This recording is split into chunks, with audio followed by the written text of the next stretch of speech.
Bapak Kepala Sekolah SMP Negeri 6 Sengkang, yang kami hormati Bapak, Ibu, teman guru SMP Negeri 6 Sengkang.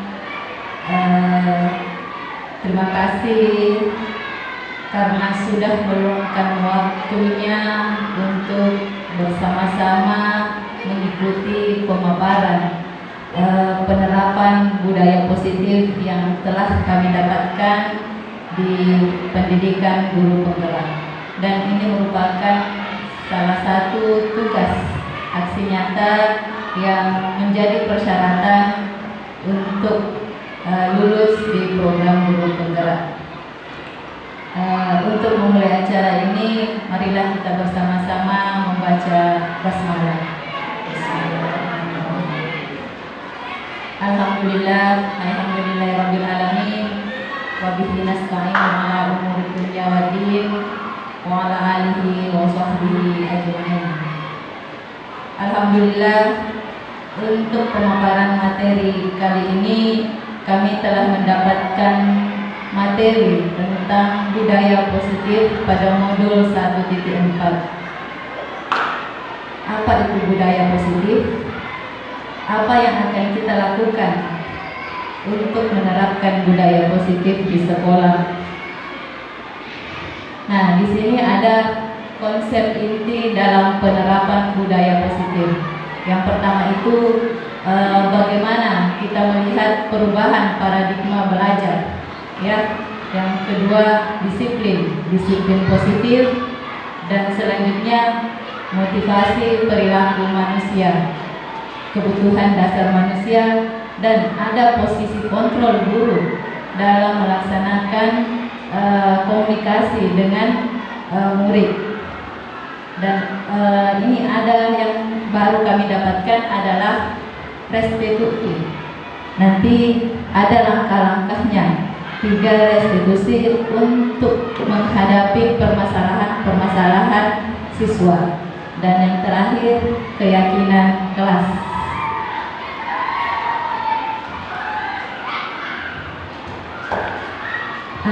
Ada pertanyaan pemantik. Apa Bapak Ibu setuju dengan pertanyaan di atas? Apa hubungan dapat mendisiplinkan anak? Karena mungkin sudah menjadi kebiasaan pada kita, ketika anak membuat kesalahan langsung diberi hukuman. Apakah hukuman ini dapat mendisiplinkan anak tersebut? Yang kedua, mengenai penghargaan. Apa dengan memberi penghargaan dapat meningkatkan motivasi belajar anak?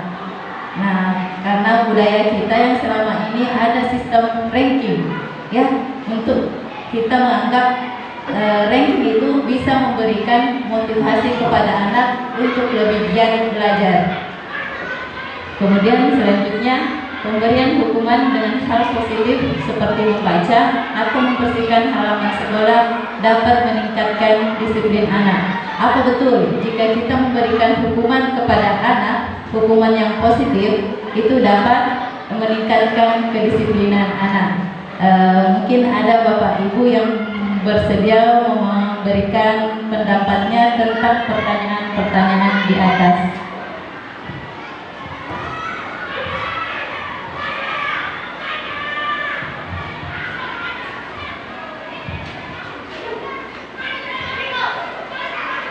Pertanyaan pertama, hukuman dapat mendisiplinkan anak. Apa kita setuju dengan pernyataan bahwa hukuman itu dapat mendisiplinkan anak? Jika melakukan pelanggaran, kita memberikan hukuman dan anak itu akan disiplin jika kita berikan hukuman. Ada ibu bapak yang mau memberikan pendapat tentang pertanyaan pertama ini?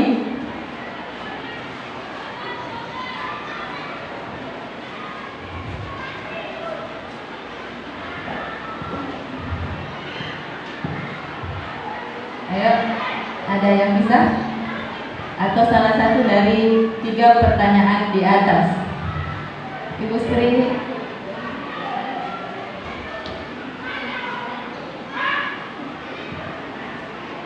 Ya.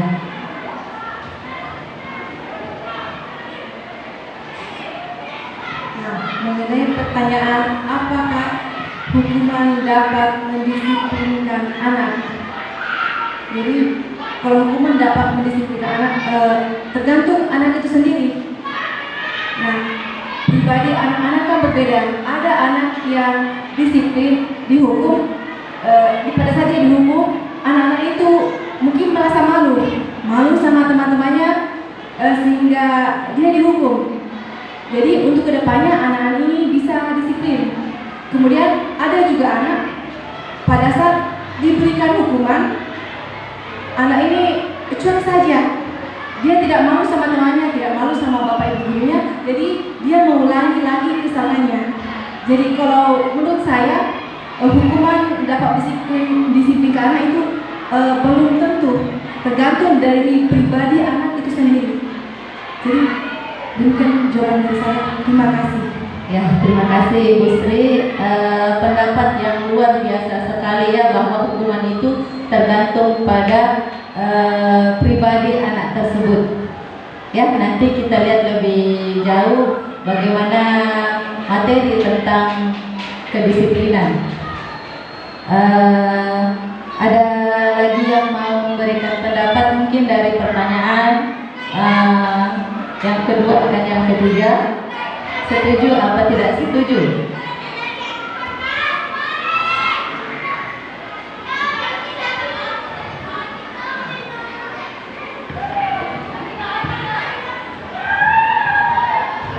Di sini kita nanti mengajukan pendapat bagaimana mindset kita, bagaimana pemikiran kita tentang mengatasi atau proses bagaimana kita memperlakukan anak itu, ya. Tapi Pak, bisa kita berikan sedikit masukan? Terima kasih.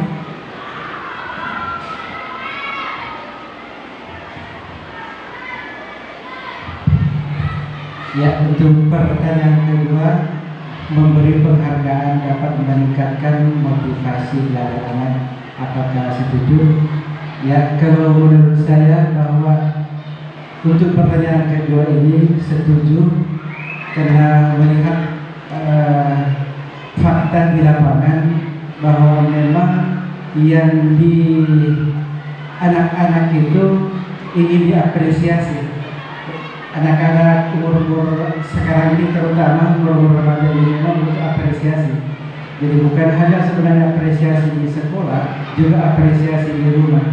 Nah, ketika tidak mendapatkan hal itu, misalnya bisa mempengaruhi motivasinya. Tetapi apabila penghargaan itu diberikan, apakah oleh guru dan juga sebenarnya termasuk orang tua di rumah, kalau memberikan apresiasi atau penghargaan, dan itu akan bisa membuat motivasi belajar anak itu lebih baik. Begitu. Jadi Bapak setuju bahwa memberi penghargaan kepada anak ini dapat meningkatkan motivasi belajar anak tersebut, ya? Ya, setuju. Oke, mungkin pertanyaan terakhir. Pemberian hukuman dengan hal positif dapat meningkatkan disiplin anak. Setuju? Setuju? Ya, menurut pemahaman dulu, maksudnya ini yang biasa kita lakukan, bahwa jika kita memberikan hukuman positif kepada anak tersebut akan meningkatkan kedisiplinan anak tersebut. Mungkin kita berpikir, ya, saya juga pertama berpikir ini setuju, ya, kita sepakat bahwa kita setuju bahwa jika kita memberikan hukuman yang positif akan meningkatkan kedisiplinan anak. Ya Pak, Bu, Dik, ya. Oke, saya lanjut untuk materi pertama, yaitu mengenai perubahan paradigma belajar. Paradigma belajar, maksudnya di sini apa perubahan yang akan kita lakukan dalam konsep pembelajaran kita, ya. Nah, yang kami dapatkan ini, inti utama dari pembelajaran itu adalah berpihak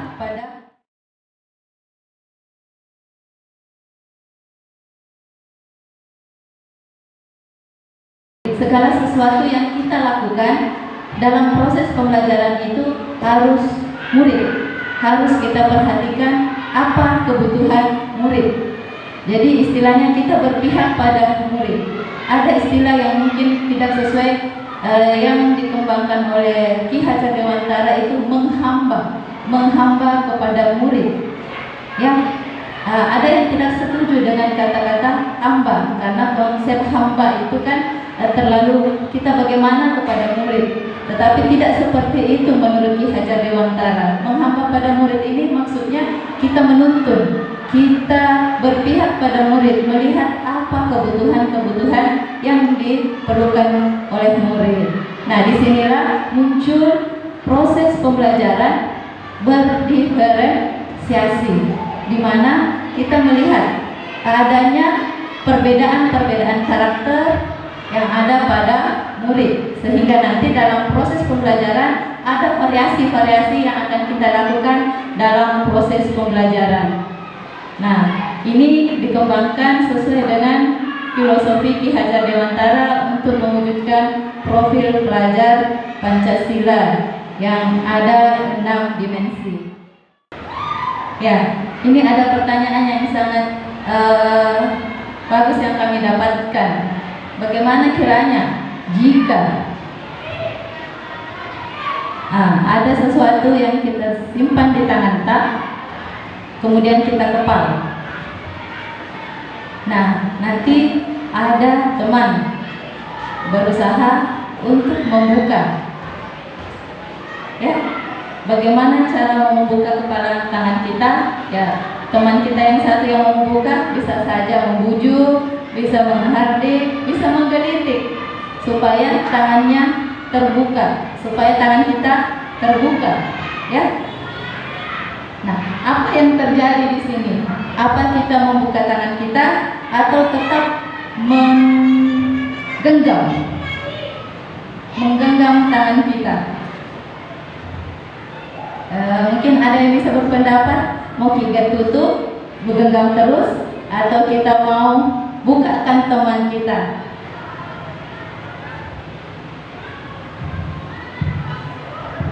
Bisa berpendapat? Ya, silahkan Pak.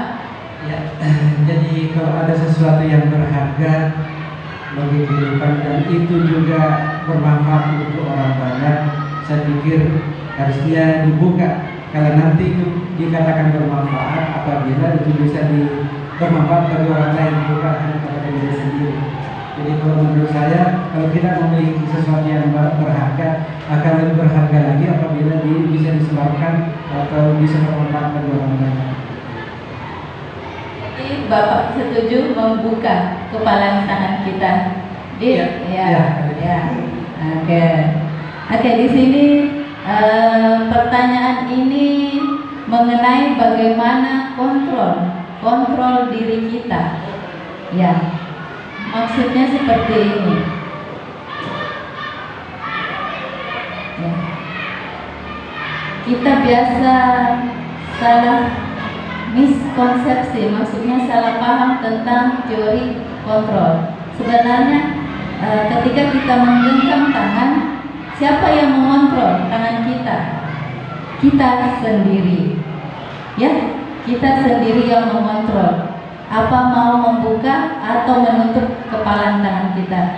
Tapi kontrol diri kita itu bisa berpengaruh dari luar. Karena ada semacam itu tadi, ada bisa pujukan, ada gelitikan, mungkin kalau dalam istilah kita ada semacam motivasi dari luar sehingga kita membuka tangan kita, ya. Di sini menurut satu pendapat bahwa ada miskonsepsi tentang makna kontrol, ilusi. Kita berpikir bahwa guru bisa mengontrol murid, ya. Apa kita bisa mengontrol murid? Kalau kita bilang anak-anak juga mengatakan kita mengontrol murid. Kemudian yang kedua, ilusi bahwa kritik dan membuat orang merasa bersalah dapat menguatkan karakter. Kita pernah berpikir juga, sering kita menyalahkan, ya, kritik kepada anak, menyalahkan anak, apa dapat menguatkan karakter. Kita mungkin berpikir seperti itu apabila kita jika anak berbuat salah, kita berikan kritikan, kita membuat dia rasa bersalah, sehingga nanti ini akan anak ini akan karakternya akan lebih kuat. Kemudian yang selanjutnya, ilusi bahwa semua penguatan positif, efektif dan bermanfaat. Ini beda, kebalikannya dengan kritik.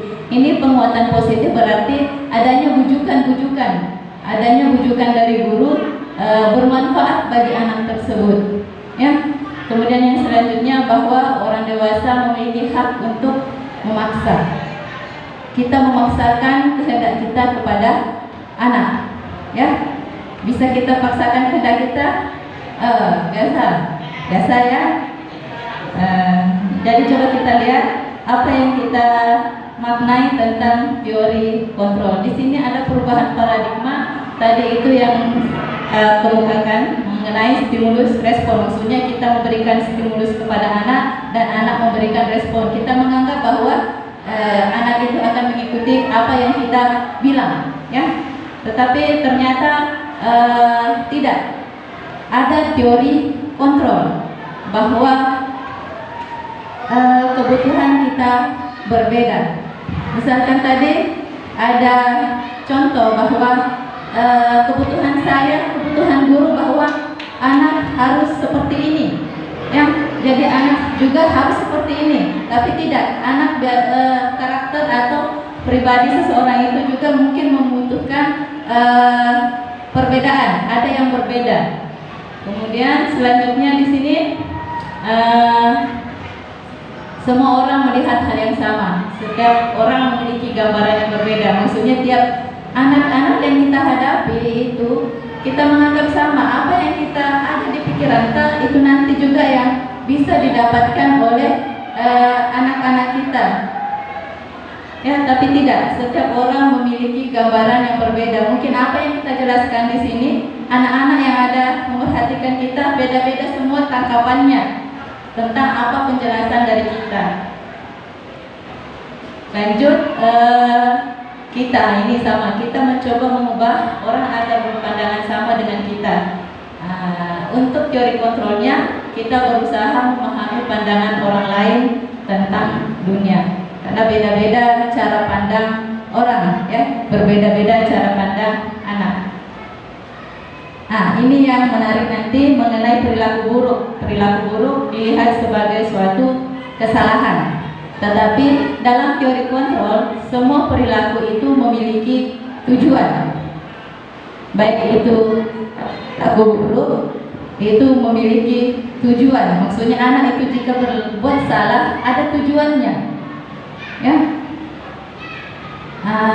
orang lain bisa mengontrol saya, hanya Anda yang bisa mengontrol diri Anda. Seperti tadi dalam genggaman tangan itu, kita menganggap orang lain bisa mengontrol, maksudnya memberikan masukan atau apa sehingga orang mengontrol diri kita. Tapi tidak, sebenarnya kita yang mengontrol diri kita sendiri. Itu sama, saya bisa mengontrol orang lain, Anda tidak bisa mengontrol orang lain. Pemaksaan ada pada saat bujukan gagal. Pemaksaan itu tidak boleh sebenarnya, ya. Jadi dibutuhkan adalah kolaborasi dan konsensus menciptakan pilihan-pilihan baru. Nah, jika kita stimulus respon, itu modelnya berpikir menang kalah. Maksudnya siapa menang siapa kalah. Tapi jika kita nanti berpikir atau konsep teori kontrol, kita menang, anak juga menang. Maksudnya dalam komunikasi itu sama-sama menang.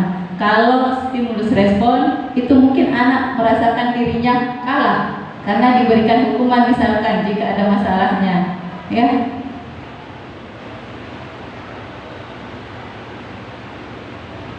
Ya, saya lanjut dengan materi disiplin. Disiplin positif. Kalau kita bicara tentang disiplin, pasti di benak kita anak-anak itu harus patuh, ya, patuh pada peraturan yang kita buat. Contoh disiplin dari lingkungan sekolah itu seperti datang tepat waktu. Jadi anak itu sudah dibilang disiplin, ya. Nah, tapi di sini ada istilah disiplin positif. Nah, disiplin positif ini bagaimana cara penerapannya nanti di lingkungan sekolah kita untuk menciptakan budaya positif. Kita juga akan menerapkan disiplin positif. Maksudnya mana anak memiliki rasa tanggung jawab pada dirinya untuk melakukan sesuatu. Maksudnya ada kesadaran diri, ada tanggung jawab di dalam dirinya untuk berbuat, sehingga apa yang mereka lakukan memiliki nilai-nilai kebajikan. Nah, ini motivasi-motivasi inilah yang mau kita giatkan pada anak. Maksudnya disiplin diri itu muncul dari motivasi intrinsik, motivasi yang ada pada diri anak tersebut sendiri, bukan karena ada aturan. Sebenarnya memang harus ada aturan, tetapi untuk melaksanakan aturan tersebut harus memiliki motivasi atau kesadaran di dalam diri anak tersebut, ya.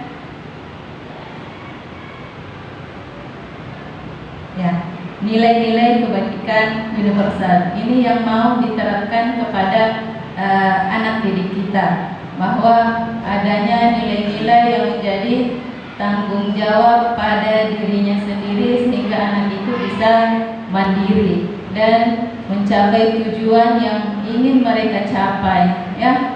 Di sini adanya kesepakatan-kesepakatan yang dibentuk organisasi. Seperti kita dalam pendidikan kita sudah disepakati untuk melaksanakan profil pelajar Pancasila yang 6 dimensi. Begitu juga dengan organisasi-organisasi pendidikan lainnya seperti IBO dan The Seven Essential Virtues, di mana pada intinya di sini adanya penerapan nilai-nilai kebajikan, ya.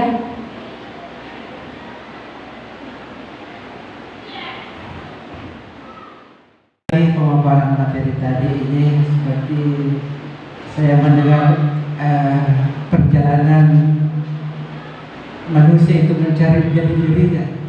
Karena memang begitu fase-fasenya. Pada saat awal masih membutuhkan pujian, masih membutuhkan penghargaan, tetapi semua itu kan masih belum yang tinggi. Karena tingkatan tertinggi itu ketika tidak lagi mengharapkan pujian dan tidak melakukannya gara-gara karena hukuman atau sanksi.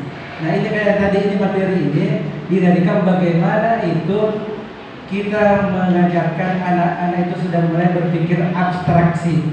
Jadi bukan hanya memikirkan hal-hal konkret, tetapi abstraksi, yaitu merasa bahagia melakukan hal tersebut. Bukan karena penghargaan atau pujian, bukan juga gara-gara takut hukuman, tetapi memang betul-betul melaksanakan secara ikhlas. Dan di dalam keikhlasannya itulah dia bahagia. Dan itu memang pencapaian tertinggi sebagai seorang manusia. Perjalanan hidup kita memang mengarah ke situ. Bagaimana kita melakukan ini semuanya secara ikhlas. Nah, ini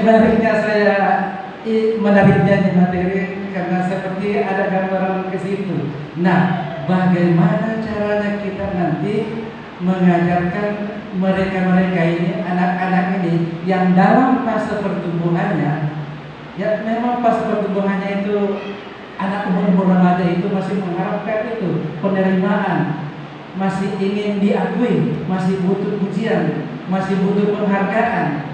Nah, sementara tingkatan yang mau dicapai adalah bagaimana mereka mengenal dirinya, mereka melakukannya tanpa itu semuanya dan itu merupakan tingkatan yang tertinggi. Jadi ini menarik untuk didiskusikan. Bagaimana kira-kira ini kita mencapai nanti itu? Apa hal-hal yang dilakukan? Apakah dalam pembelajaran itu sudah mengajarkan mereka berpikir abstraksi, mengajarkan mereka mengenal dirinya? Apakah seperti itu atau bagaimana? Ya, terima kasih banyak Pak, luar biasa pemahaman Bapak tentang motivasi yang dalam diri anak tersebut. Ya, ada tahapan-tahapan dan memang yang ingin kita capai bagaimana anak itu bisa bertanggung jawab mandiri dirinya sendiri. Ya, maksudnya ada nilai-nilai kebajikan yang muncul dalam dirinya tanpa ada dorongan atau paksaan maupun penghargaan dari luar. Ya, nanti kita lihat bagaimana prosesnya sehingga anak tersebut insya Allah bisa menguatkan dirinya, maksudnya bertanggung jawab terhadap diri mereka sendiri. Betul, ada kebutuhan-kebutuhan dasar anak dalam proses perkembangannya ini juga. Sebelum sampai di kebutuhan dasar, nanti ada materinya. Ini ada perbedaan antara hukuman, konsekuensi, dan restitusi. Nah, disinilah mungkin hukuman, konsekuensi, restitusi. Yang mungkin baru juga yang saya dapatkan itu adalah restitusi. Ya, apa perbedaan hukuman dan konsekuensi? Ini dulu. Apa yang sering kita lakukan kepada anak didik kita? Apakah itu hukuman atau konsekuensi? Nah, hukuman ini bertindak tiba-tiba, secara tiba-tiba. Beda dengan konsekuensi. Kalau konsekuensi itu adalah ada sesuatu aturan yang sudah kita sepakati bersama. Begitu juga dengan apa yang didapatkan nanti oleh anak itu jika melanggar. Ini namanya konsekuensi yang telah disetujui oleh murid dan gurunya. Ya, beda dengan hukuman. Hukuman bersifat satu arah, tiba-tiba. Maksudnya jika kita dapatkan anak berbuat seperti ini, ya langsung kita punish, langsung kita hukum. Ini harus pungut sampah. Kamu datang terlambat, pungut sampah. Tapi itu tidak ada dalam aturan sekolah. Itu termasuk hukuman kepada anak. Beda jika sudah disepakati bahwa jika anak terlambat, jika kalian terlambat nanti, yang akan diberikan adalah kalian disuruh membersihkan lingkungan sekolah. Disepakati antara guru dan murid. Jadi termasuk konsekuensi. Nah, dan ini langkah yang baru saya dapatkan juga di program pendidikan guru penggerak adalah restitusi. Restitusi ini adalah proses bagaimana menciptakan kondisi bagi murid untuk memperbaiki kesalahan mereka. Maksudnya bukan datang dari kita. Anak itu bisa mencari solusi untuk mengatasi masalah yang sudah mereka lakukan. Adanya proses kolaborasi antara guru dan murid untuk mendapatkan solusi atas masalah yang mereka hadapi. Nah, ini tadi sama dengan teori kontrol tadi, bukan stimulus respon, tetapi bagaimana teori kontrol. Maksudnya anak ini kita diajak kolaborasi, berdiskusi nanti untuk mengatasi masalahnya. Nah, ini ada pertanyaan. Apa tindakan guru ini jika mencatat 100 kali di dalam buku kalimat saya tidak akan terlambat lagi karena terlambat sekolah? Apakah ini termasuk hukuman atau konsekuensi? Ya, hukuman. Hukuman lari mengelilingi lapangan basket 2 kali karena terlambat hadir di sekolah. Apa termasuk konsekuensi atau hukuman? Hukuman. Ya, lanjut kita membersihkan coretan yang dibuatnya di meja tulis. Konsekuensi. Selanjutnya murid diminta untuk push up 15 kali karena tidak menggunakan masker ke sekolah. Hukuman. Kemudian menggantikan kertas tugas teman yang telah dicoret-coret. Konsekuensi. Berjemur di lapangan basket pukul 12 siang karena mengobrol dengan teman. Hukuman. Jadi Bapak Ibu guru sudah bisa memahami apa perbedaan antara hukuman dan konsekuensi. Cocok semua? Ya. Benar 100. Jadi pemahaman kita tentang hukuman, konsekuensi sudah bisa kita dapatkan. Ya, jadi ini apa perbedaan hukuman dan konsekuensi itu ya.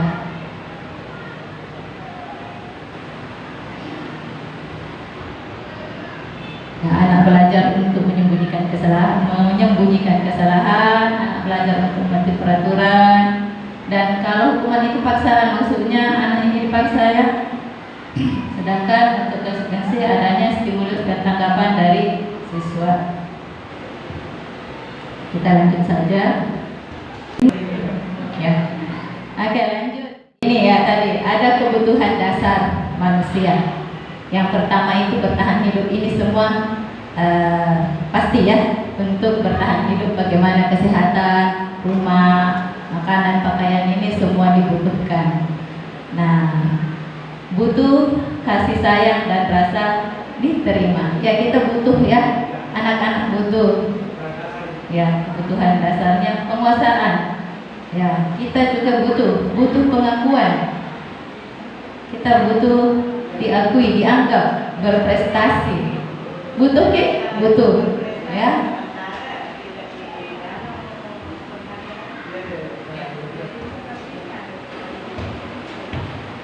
Oke, lanjut kebebasan. Ini kebebasan kemarin. Kenapa anak-anak sering tidak memperhatikan saat belajar? Karena anak-anak butuh kebebasan. itu di ya, kebutuhan anak masih butuh untuk kebebasan. Maksudnya ketika belajar mereka bebas mau melakukan apa saja. Kebutuhan dasar untuk kebebasan. Dan terakhir kesenangan. Ya, kita butuh healing, butuh hiburan ya. Pasti kita juga butuh hiburan. Begitu juga dengan anak-anak butuh kesenangan. Ini kebutuhan dasar manusia, baik anak maupun kita sebagai orang dewasa butuh 5 yang ini ya.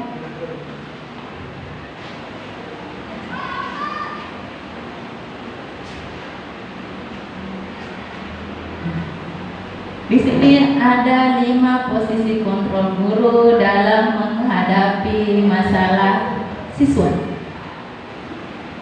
Jadi, apa kita sebagai penghukum? Apa posisi kita sebagai pembuat merasa bersalah atau teman kepada anak didik yang membuat kesalahan, atau pemantau, dan terakhir manajer?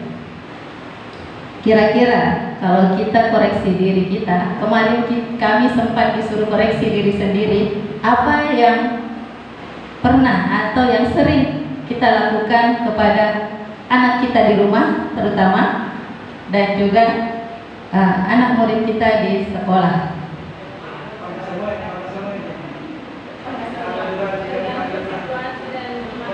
Tergantung situasi dan masalahnya ya. Oke. Ya.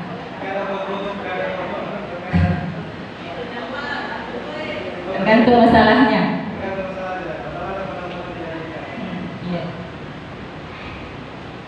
Ya, coba kita lihat dulu apa perbedaan dari posisi kontrol itu. Misalkan ada kasus murid tidak memakai atribut lengkap saat upacara. Apa yang sering kita lakukan? Dihukum.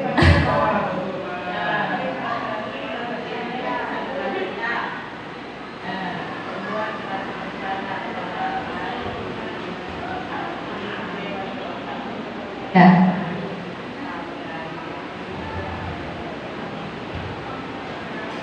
Oke, setelah kita lihat, kita biasa menghukum anak-anak ya, tanpa kita sadari kita menghukum anak. Ya. Nah, pembuat rasa bersalah. Ini juga saya mengaku bahwa saya sering membuat anak-anak, saya sering mengatakan bahwa saya sudah berapa kali ibu bilang kamu tetap begini. Ibu kecewa sama kalian. Itu sering sekali kita ungkapkan jika anak kesalahannya berulang-ulang. Kita membuat mereka merasa bersalah. Jadi, ya. Nah, yang teman, mungkin yang teman ketika kita dekat sama anak-anak, nah, kita dekat sama anak-anak, didekati. Yang memantau, ini yang memantau jika ada aturan kita terapkan dan sesuai dengan aturan yang berlaku di sekolah. Ada konsekuensi. Dan manajer. Ini terakhir manajer, bagaimana kita nanti di sini memperbaiki kesalahan, bagaimana proses memperbaiki kesalahan siswa yang kita dapatkan. Terlalu kecil ya, ayo kita langkai saja. Bersama tadi bagaimana posisi kita sebagai penghukum dan pembuat merasa bersalah. Ini ada kontrol dari luar, merupakan identitas gagal. Maksudnya jika kita sering-sering melakukan ini akan membuat identitas anak itu gagal. Ya. Posisi kontrol teman dan pemantau ini bisa dikatakan identitas yang didapatkan oleh anak berhasil dan sukses. Dan solusinya. Nah, ini prosesnya. Ada dinamakan segitiga restitusi. Ada proses dialog yang dijalankan guru atau orang tua agar dapat menghasilkan murid yang mandiri dan bertanggung jawab. Segitiga restitusi di situ adalah menstabilkan identitas, validasi tindakan yang salah, dan menanyakan keyakinan. Nah, ini ada langkah-langkah segitiga restitusi. Yang pertama, menstabilkan identitas. Di mana di sini kita memberikan pemahaman kepada anak. Kita tidak langsung memberikan hukuman kepada anak, tetapi kita memberikan pemahaman dulu bahwa setiap orang itu pasti pernah salah. Ya, kita tidak langsung menunjuk anak itu bahwa kamu salah, kamu ini, tapi harus dulu distabilkan identitasnya. Ya, yang kedua, validasi tindakan yang salah. Maksudnya di sini kita mau gali apa alasan mereka berbuat demikian. Ya, pasti tadi setiap tindakan itu ada motivasinya tersendiri. Maksudnya apa kebutuhan anak tersebut. Ya, misalkan jika dia terlambat ke sekolah, pasti ada di situ alasan mengapa terlambat ke sekolah. Jadi harus kita memvalidasi dulu tindakan yang salah. Kita menggali apa-apa saja yang membuat anak ini membuat kesalahan. Setelah itu kita menanyakan keyakinan. Nah, di sinilah adalah proses dialog di mana murid akan diberikan pertanyaan-pertanyaan bermakna untuk memunculkan motivasi di dalam diri anak tersebut.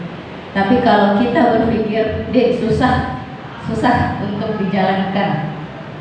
Bagaimana kita mau berdialog sama anak, bagaimana kita mau menuntun anak itu supaya kesalahannya itu tidak diperbuat lagi. Mungkin merasa sulit ya, karena kebiasaan kita jika melihat anak salah langsung ada juga yang kita berikan. Tetapi dalam pendidikan kita harus menuntun anak itu, anak yang berbuat salah itu pasti ada alasan mereka berbuat demikian. Di mana kita gali apa yang menjadi keyakinan di dalam dirinya yang bisa dimunculkan, maksudnya tidak berbuat salah lagi. Ya.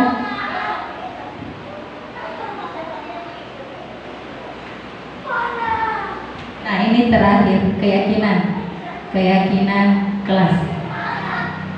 Ini materi baru juga, ilmu baru yang kami dapatkan tentang keyakinan kelas. Yang sering kita laksanakan adalah peraturan kelas. Ya, ini keyakinan kelas berupa pernyataan universal yang memuat nilai-nilai kebajikan yang disepakati bersama. Ya, bisa dalam bentuk membersihkan. Membersihkan jika dia mengotori, disuruh membersihkan. Fisik itu? Fisik. Ya. Tapi dalam bentuk positif? Positif D. Ya.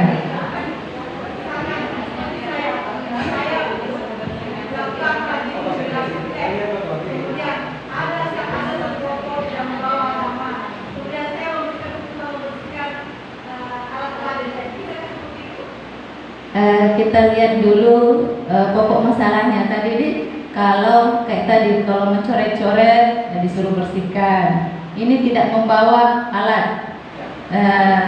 Konsekuensinya hukumannya disuruh membersihkan. Apa tindakan yang kita berikan sesuai dengan apa kesalahan mereka? Maksudnya seperti itu di konsekuensi. Kalau memang positif dan memberikan anak itu bisa disiplin, saya kira bisa, seperti itu.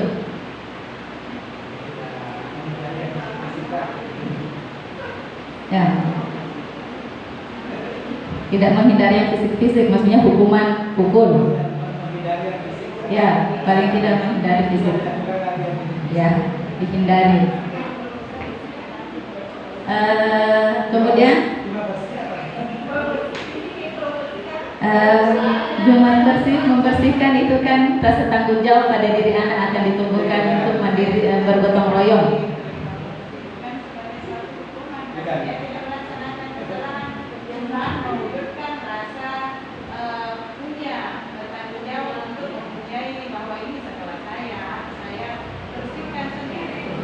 Itu yang mau dimunculkan di pribadi anak masing-masing, bagaimana mereka mempunyai nilai di dalam dirinya, tanggung jawab dan kemandiriannya. Orang juga ini mungkin bisa dia ditanggapi apakah ini positif atau tidak. Kesepakatan di kelas yang saya lihat di kelas 9, saya kalau gurunya sudah masuk, mereka anak-anak sudah ada di dalam.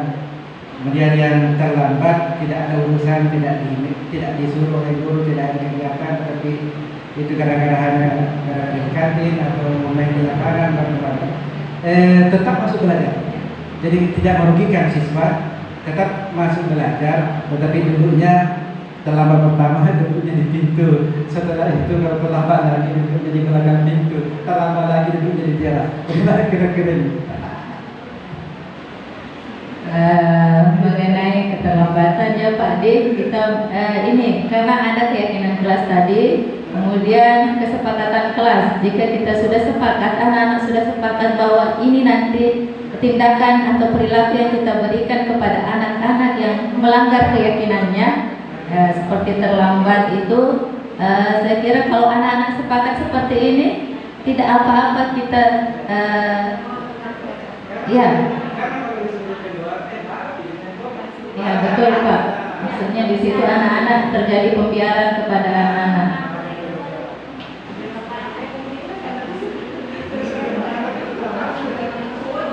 Ya. Dan mungkin terakhir Ibu Pak, mungkin setelah itu tadi ada konsekuensi dan masih mungkin terus begitu ke anak-anak, ada tadi itu restitusi, harus ada dialog yang terjadi, dan ini mungkin bisa bagi anak-anak yang betul-betul bermasalah. Ya sudah berkali-kali tapi masih melakukan, mungkin langkah terakhirnya adalah kita melakukan restitusi. Bagaimana dialog yang bisa menuntun anak itu merubah perilaku menjadi lebih positif. Ya, mungkin cukup sekian materi yang saya paparkan untuk hari ini. Tidak ada lagi pertanyaan. Sebelum mengakhiri, terima kasih, syukran kasir. Apalagi bahasanya? dan thank you ya atas partisipasi Bapak Ibu semua dalam pemaparan materi budaya positif pada siang hari ini. Mohon maaf jika ada kesalahan dalam kata, tidak pendapat yang kurang tepat dari saya. Kita satukan nanti insya Allah bagaimana kita menciptakan budaya positif, lingkungan positif di sekolah kita. Terima kasih. Assalamualaikum warahmatullahi wabarakatuh.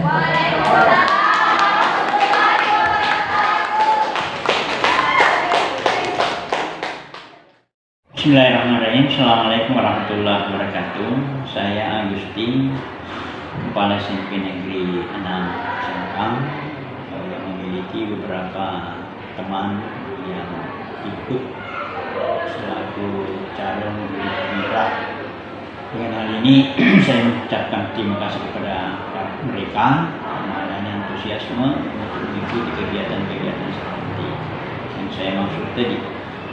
Terkait dengan program-program calon guru penggerak atau guru penggerak ini sangat bagus dalam hal meningkatkan kualitas pemberdayaan siswa, kualitas pemberdayaan guru, dengan intinya kita itu berupaya memberikan teladan yang baik kepada siswa agar terkesan bahwa kita mampu menjalankan tugas.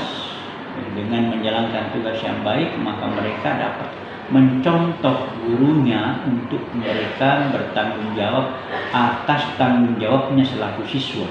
Belajar yang baik, berkomunikasi yang sopan, saling menyapa, saling memperhatikan, membantu. Ini hal-hal yang saya rasa cukup bagus. Di lain pihak memang perlu kita menanamkan rasa percaya diri kepada anak, terutama sekali itu tadi 5S, sapa, senyum, salam, dengan bergaul dengan bagus, saling menghormati, memberikan hal-hal yang terbaik buat mereka, mengajar melakukan yang terbaik. Itu yang pertama. Yang kedua, kita coba membangun komitmen di kelas selaku warga sekolah dalam komunitas kelas. Kita harus memberikan arahan kepada siswa untuk melakukan sesuatu yang terbaik. Contoh-contoh memberikan literasi-literasi, memberikan slogan-slogan, mari membuang sampah pada tempatnya, mari kita menjaga silaturahim dengan baik, ayo kita belajar dengan baik, mari menjaga kebersihan. Itu hal itu tidak bisa tidak bisa muncul dengan sendirinya tanpa dukungan, tanpa contoh yang baik dari guru tersebut. Di lain pihak, guru tetap menjaga kebersamaan di antara mereka supaya siswa-siswa atau peserta didik ini mampu mencontoh, meneladani gurunya.